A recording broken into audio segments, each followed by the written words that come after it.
வணக்கம் நேயர்களே. இன்று 27ஆம் திகதி மே மாதம் 2016ஆம் ஆண்டு வெள்ளிக்கிழமை. நாளேடுகளில் நமது பார்வையூடாக சந்திக்கின்றோம். இன்றைய தினமும் இலங்கையில் வெளியாகியுள்ள பத்திரிகைகளின் முக்கிய செய்திகளை பார்க்கவுள்ளோம். வீரகேசரியின் பிரதான செய்தியானது சம்பள உயர்வுக்கு 14 நாள் காலக்கெடு, இல்லையேல் போராட்டம், சத்தியாகிரக நிகழ்வில் தமிழ் முற்போக்கு கூட்டணி தலைவர்கள் எச்சரிக்கை என்ற செய்தி வெளியாகியுள்ளது. தேசிய அரசாங்கத்தினால் தோட்ட தொழிலாளர்களுக்கு பரிந்துரை செய்யப்பட்ட 2500 ரூபாய் சம்பள அதிகரிப்பினை எதிர்வரும் 14 நாட்களுக்குள் வழங்குவதற்கு முதலாளிமார் சம்மேளனம் நடவடிக்கை எடுக்க வேண்டும். இல்லையேல் அனைத்து தோட்ட தொழிலாளர்களையும் ஒன்றிணைத்து நாடளாவிய ரீதியில் பாரிய தொழிற்சங்க நடவடிக்கை முன்னெடுக்கப்படும் என்று தமிழ் முற்போக்கு முன்னணி எச்சரிக்கை விடுத்துள்ளதாக இந்த செய்தி வெளியாகியுள்ளது.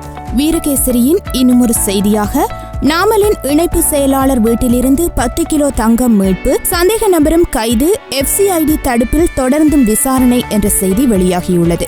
அம்பாந்தோட்டை மாவட்ட பாராளுமன்ற உறுப்பினர் நாமல் ராஜபக்ஷவின் இணைப்பு செயலாளர் ஒருவரின் வீட்டிலிருந்து சுமார் 10 கிலோ தங்கத்தினை போலீசார் கைப்பற்றியுள்ளனர். நிதி குற்ற புலனாய்வு பிரிவு போலீசார் முன்னெடுத்துள்ள விசாரணை ஒன்றின் தகவல்களுக்கு அமைவாக பொர்லஸ்கமுவ குளம் வீதியில் உள்ள குறித்த இணைப்பு செயலாளரின் வீட்டை நேற்று முன்தினம் நிதி குற்ற புலனாய்வு பிரிவினர் சுற்றி வளைத்ததாகவும் அதன்போதே குறித்த தங்கம் கைப்பற்றப்பட்டதாகவும் போலீஸ் தலைமையக உயர் போலீஸ் அதிகாரி ஒருவர் கேசரிக்கு தெரிவித்துள்ளதாக இந்த செய்தி வெளியாகியுள்ளது. வீரகேசரியின் மலையக செய்திகள் பக்கத்தில் அணுகுமுறைகள் முரண்பட்டு காணப்படுவதாலேயே பேச்சுக்கள், போராட்டங்கள் தோல்வியடைகின்றன, தொழிலாளர்களும் ஏமாற்றப்படுகின்றனர் என்கிறது ஐக்கிய தோட்ட தொழிலாளர் சங்கம் என்ற செய்தி வெளியாகியுள்ளது. தோட்ட தொழிலாளர்களுக்கு சம்பள உயர்வை பெற்றுக் கொடுக்க வேண்டும் என்ற நிலைப்பாட்டிலேயே தொழிற்சங்கங்கள் இருந்து வருகின்றன. ஆனாலும் தொழிற்சங்கங்களின் அணுகுமுறைகள் முரண்பட்டதாக காணப்படுகின்றன.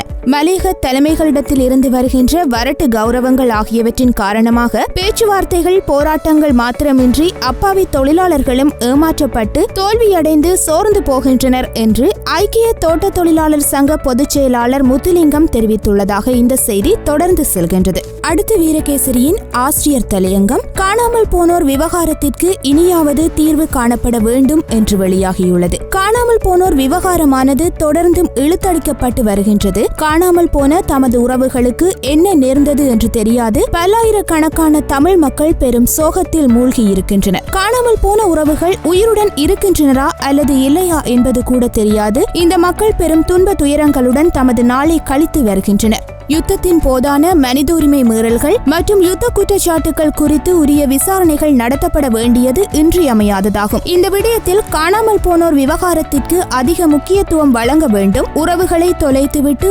அனாதரவாக நிற்கும் மக்களுக்கு விடையொன்று வழங்கப்பட வேண்டும். எனவே இந்த விடயத்தில் அரசாங்கமானது பொறுப்புடன் செயல்பட்டு காணாமல் போனோர் விவகாரத்திற்கு தீர்வு காண முன்வர வேண்டும் என்பதை வலியுறுத்தி இந்த ஆசிரியர் தலையங்கம் வெளியாகியுள்ளது. அடுத்து இன்றைய தினக்குரலின் பிரதான செய்தியானது படை முகாம்களுக்குள் செல்வதற்கு கிழக்கு முதல்வருக்கு தடை என்று வெளியாகியுள்ளது. இன்னும் ஒரு செய்தியாக குடாநாட்டு பத்திரிகைகள் மீது வடமாகாண சபை உறுப்பினர்கள் சிலர் சீறி பாய்ந்தனர். மஞ்சள் பத்திரிகைகள் என வர்ணிப்பு, காசுக்கு செய்தியை எழுதுவதாக பத்திரிகையாளர்கள் மீது ஏளனம் என்ற செய்தி வெளியாகியுள்ளது. தினக்குரலின் ஆசிரியர் தலையங்கம் காணாமல் போனோர் தொடர்பான புதிய அலுவலகம் என்று வெளியாகியுள்ளது. தமது அன்புக்குரியவர்கள் உயிருடன் இருக்கின்றார்களா இல்லையா என்பது பற்றி உறுதிப்படுத்த முடியாமலும் அவர்களை தொலைத்து விட்டதால் ஏற்பட்டிருக்கும் பல்வேறு பாதிப்புகளினாலும் சொல்லனா துன்பத்துடன் நாட்டில் குறிப்பாக வடக்கு கிழக்கு பிராந்தியத்தில் ஆயிரக்கணக்கான குடும்பங்கள் இருந்து வருகின்றன. யுத்தம் முடிவுக்கு வந்து 7 வருடங்களாகியும் போர்க்காலத்திலும் உக்கிரமான மோதல் இடம்பெற்ற இறுதி கட்டத்திலும் அதன் பின்னரும் கூட காணாமல் போன தமது உறவுகள் தொடர்பாக கண்டறிந்து தருமாறு அவர்களின் குடும்பத்தவர்களும் உறவினர்களும் அரசாங்கத்திடமும் உள்நாட்டு வெளிநாட்டு மனித உரிமை அமைப்புகள், மனித உரிமைகளுக்கான செயல்பாட்டாளர்கள் என பல தரப்பினரிடமும் முறையீட்டு கோல் விடுத்தும் வருவது தொடர்ந்து கொண்டிருக்கின்றது. இந்நிலையில் காணாமல் போனோரை கண்டுபிடிக்கவும் எத்தகைய சூழ்நிலையில் அவர்கள் காணாமல் போயுள்ளனர் என்பதை அறிந்து கொள்வதற்காகவும் காணாமல் போனோருக்கான அலுவலகத்தை அமைப்பதற்கு அரசாங்கம் தீர்மானித்திருப்பதாக வெளிவிவகார அமைச்சர் மங்கள சமரவீர தெரிவித்திருப்பதை சுட்டிக்காட்டி இந்த ஆசிரியர் தலையங்கம் வெளியாகியுள்ளது. அடுத்து இன்றைய சுடரொளியில் ஜப்பானில் ஜனாதிபதிக்கு நேற்று அமோக வரவேற்பு என்ற செய்தி வெளியாகியுள்ளது. G7 நாடுகளின் அரசு தலைவர்கள் மாநாட்டில் பங்கு பெற்றுவதற்காக ஜப்பான் வந்த இலங்கை ஜனாதிபதி மைத்ரிபால சிறிசேனவுக்கு அமோக வரவேற்பு வழங்கப்பட்டதாக இந்த செய்தி வெளியாகியுள்ளது. இன்னுமொரு செய்தியாக G7 மாநாட்டில் பங்கேற்பதால் இலங்கைக்கு அதிக நன்மைகள், ஜப்பானுக்கான இலங்கை தூதுவர் சுடரொளிக்கு செவ்வி என்ற செய்தி வெளியாகியுள்ளது. சுடரொளியின் ஆசிரியர் தலையங்கம் பாதிக்கப்படுகின்றதா அரசின் நம்பகத்தன்மை என்று கேள்விக்குறியுடன் வெளியாகியுள்ளது. ஊழலுக்கு எதிரான போராட்டத்தில் நல்லாட்சி அரசு அர்ப்பணிப்புடன் உள்ளதா என்பதை பரிசோதித்து பார்ப்பதற்கான சம்பவங்கள் அவ்வப்போது அரங்கேறிக் கொண்டிருக்கின்றன. அநேக தருணங்களில் அரசு மேற்கொள்ளும் நியமனங்களே இவ்வாறான சர்ச்சைகளுக்கு காரணமாகிவிடுகின்றன.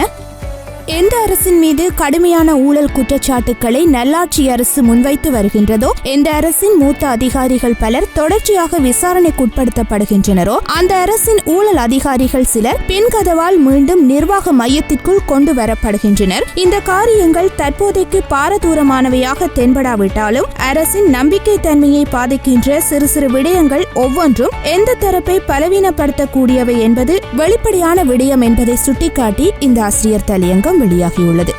அடுத்து இன்றைய உதயனின் பிரதான செய்தியாக சமஷ்டி தீர்வுக்காக தமிழக முதல்வரின் அழுத்தம் அவசியம், வடக்கு முதலமைச்சர் விக்கி வலியுறுத்தல் என்ற செய்தி வெளியாகியுள்ளது.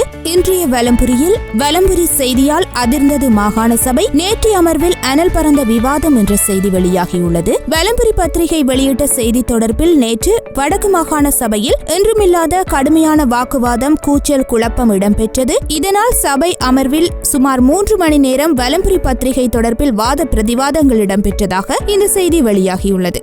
அடுத்து ஆங்கில நாளேடான டெய்லி மிரரின் பிரதான செய்தியாக பாடசாலை ஒன்றில் இடம்பெற்ற நிகழ்வொன்றின் போது கிழக்கு மாகாண முதலமைச்சர் கடற்படை அதிகாரியை அவதூறாக திட்டிய சம்பவம் தொடர்பில் இருதரப்பினரிடம் இருந்தும் தனிப்பட்ட முறையில் அறிக்கை சமர்ப்பிக்கப்பட வேண்டும் என்று பிரதமர் ரணில் விக்ரமசிங்க தெரிவித்துள்ளதான செய்தி வெளியாகியுள்ளது. சிங்கள நாளேடான லங்காதீப நாளேட்டில் கொரவபொத்தானை போலீஸ் நிலைய பொறுப்பதிகாரியின் மகள் குத்தி கொலை, மனைவி படுகாயம், கலன் பிந்துனுவெவ வீட்டில் சம்பவம், மருமகன் போலீசாரால் கைது என்ற செய்தி வெளியாகியுள்ளது. அனுராதபுரம் கொரவபொத்தானை போலீஸ் நிலைய பொறுப்பதிகாரியின் மகள் கத்தியால் குத்தி படுகொலை செய்யப்பட்டுள்ளார். இதன்போது போலீஸ் பொறுப்பதிகாரியின் மனைவியும் படுகாயமடைந்துள்ளதாகவும் கத்தி குத்தை மேற்கொண்டதாக சந்தேகிக்கப்படும் கொரவபொத்தானை போலீஸ் நிலைய பொறுப்பதிகாரியின் மருமகனை கலன் பிந்துனுவெவ போலீசார் நேற்று மாலை கைது செய்துள்ளதாகவும் இந்த செய்தி வெளியாகியுள்ளது. அடுத்து இன்றைய பத்திரிகைகளில் வெளியாகியுள்ள இந்திய செய்திகள் பக்கத்தில் கூட்டணியை உடைக்க விஜயகாந்த் தீர்மானம், கட்சி உறுப்பினர்களுடன் தீவிர ஆலோசனை என்ற செய்தி கேள்விக்குறியுடன் வெளியாகியுள்ளது. சட்டமன்ற தேர்தலில் ஏற்பட்ட படுதோல்வியால் கூட்டணியில் இருந்து விலகுவது குறித்து கூட்டணியின் முதல்வர் வேட்பாளரான தேமுதிக தலைவர் விஜயகாந்த் ஆலோசனையில் ஈடுபட்டுள்ளதாக தெரிவிக்கப்படுகின்றதாக இந்த செய்தி வெளியாகியுள்ளது. உலக செய்திகள் பக்கத்தில் G7 உச்சி மாநாடு ஜப்பானில் ஆரம்பம் என்ற செய்தி வெளியாகியுள்ளது. G7 உச்சி மாநாடு நேற்று வியாழக்கிழமை ஜப்பானில் ஆரம்பமாகியுள்ளது. இசிஷிமா பிராந்தியத்தில் இடம்பெறும் இந்த 2 நாள் உச்சி மாநாடு தொழில்துறை நாடுகளின் தலைவர்களை ஒன்று கூட்டும் நிகழ்வாக உள்ளது என இந்த செய்தி வெளியாகியுள்ளது. அடுத்து இன்றைய பத்திரிகைகளில் வெளியாகியுள்ள கேலி சித்திரங்கள் தொடர்பில் எமது பார்வையினை செலுத்தலாம். வீரகேசரியின் கேலி சித்திரமானது தோட்ட தொழிலாளர்களுக்கு சம்பள உயர்வை பெற்றுக் கொடுப்பதற்காக அரசியல் தலைவர்கள் பலரும் போராட்டங்களை நடத்தியுள்ளதை சித்தரிப்பது போன்ற கேலி சித்திரம் வரையப்பட்டுள்ளது. இந்த கேலி சித்திரத்தில் அரசாங்கத்தில் இடம்பெற்றுள்ள அரசியல் தலைவர்கள் தோட்ட தொழிலாளர்களுக்கான 2500 ரூபாவை பெற்றுக் கொடுப்பதற்காக சத்தியாகிரக போராட்டத்தில் ஈடுபடுவது போன்றும், அரசாங்கத்தில் இடம்பெற்றுள்ள இவர்களால் போராடாது எதனையும் பெற முடியாது போலுள்ளது என்று சாதாரண குடிமக்கள் தெரிவிப்பது போன்றும் கேலி சித்திரம் வரையப்பட்டுள்ளது. தினக்குரலின் கேலி சித்திரமானது வடக்கு மாகாண முதலமைச்சர் விக்னேஸ்வரன் கடந்த காலங்களில் அரச படைகளுக்கு எதிரான கருத்துக்களையும் விமர்சனங்களையும் வெளியிட்டு வந்தார். இது இவ்வாறு இருக்க பாடசாலையில் இடம்பெற்ற நிகழ்வொன்றில் கலந்து கொண்டிருந்த கிழக்கு மாகாண முதலமைச்சர் கடற்படை அதிகாரியொருவரை அவதூறாக பேசியிருந்த சம்பவம் தற்போது பெரும் சர்ச்சையை ஏற்படுத்தியுள்ளது. இந்நிலையில் விக்னேஸ்வரனுக்கும் நசீருக்கும் ஒரு வகை நோய் தொற்றிக் கொண்டுள்ளது என்று விமல் வீரவங்ச தெரிவித்திருந்த கருத்தினை சித்தரிப்பது போன்ற கேலி சித்திரம் வரையப்பட்டுள்ளது. இக்கேலி சித்திரத்தில் விமல் வீரவன்சவை பார்த்து சாதாரண குடிமகன் ஒருவர் எப்ப சார் டாக்டர் ஆனீங்க என்று கேள்வி எழுப்புவது போன்று வரையப்பட்டுள்ளது. சுடரொளியின் கேலி சித்திரமானது பொருளாதாரத்தை மையமாக கொண்டுள்ள G7 நாடுகளின் உச்சி மாநாடு தற்போது ஜப்பானில் இடம்பெற்று வருகின்ற நிலையில் சர்வதேச பயங்கரவாதம் G7 நாடுகளுக்கு ஒரு அச்சுறுத்தலாக விளங்குவதை சித்தரிப்பது போன்ற கேலி சித்திரம் வரையப்பட்டுள்ளது. இதுவரை இலங்கையில் இருந்து வெளியாகியுள்ள பத்திரிகைகள் மற்றும் பிராந்திய பத்திரிகைகளின் முக்கிய செய்திகளை பார்த்திருந்தோம். மீண்டும் ஒரு நாளேடுகளில் நமது பார்வையூடாக சந்திப்போம். நன்றி, வணக்கம்.